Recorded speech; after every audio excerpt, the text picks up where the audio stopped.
Comscore नुसार आता isakal.com आहे देशातील नंबर 1 ची मराठी न्यूज वेबसाईट। प्रत्येक अपडेटसाठी isakal.com ला नक्की भेट द्या। बलाढ्य मुंडेंचा अखेर राजीनामा।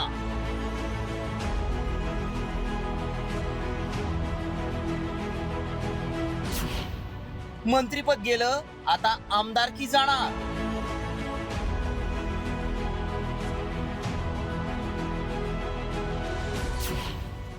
दमानी यांनी दिलं मुंडेंना चॅलेंज।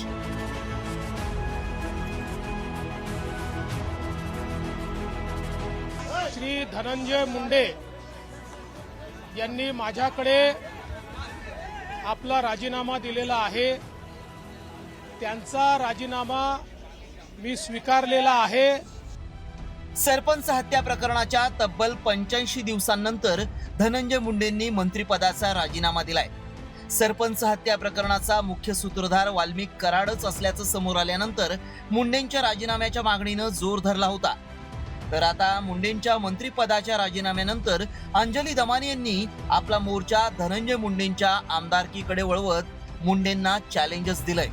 म्हणून मी म्हणत होते की या माणसाचा राजीनामा नाही, त्याची हक्कलपट्टी झाली पाहिजे, त्याला बडतर्फ केलं गेलं पाहिजे। आणि आता धनंजय मुंडेंना माझा चॅलेंज आहे, मी त्यांची आमदारकी रद्द होईपर्यंत लढणार आहे। फक्त वाल्मिक कराड सोबतचे संबंधच नाहीत, तर मुंडेंवर ऑफिस ऑफ प्रॉफिट पासून ते भ्रष्टाचारापर्यंत अनेक आरोप करण्यात आले। ते आरोप काय आहेत पाहूयात। व्यंकटेश्वर इंडस्ट्रीज मध्ये राजश्री मुंडे आणि वाल्मिक कराड संचालक आहेत। धनंजय मुंडेंवर ऑफिस ऑफ प्रॉफिटचा आरोप आहे। मुंडेंनी कराडला पालकमंत्रीपद भाड्यानं दिल्याचा आरोप आहे। कृषी साहित्याच्या खरेदीत मुंडेंनी 275 कोटींचा घोटाळा केल्याचा आरोप होतोय।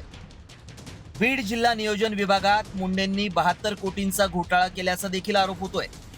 तर पत्नी करुणा मुंडेंवर घरगुती हिंसाचार केल्याचा आरोप आहे।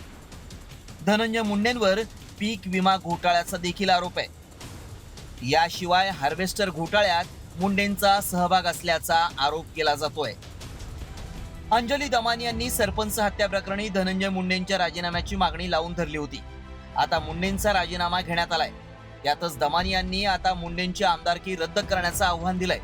त्यामुळे धनंजय मुंडेंना सहआरोपी केलं जाणार का आणि मंत्रिपदापाठोपाठ मुंडेंची आमदारकी देखील जाणार का याचीच उत्सुकता लागली आहे। जयश्री मोरेसह ब्युरो रिपोर्ट, साम टीव्ही न्यूज।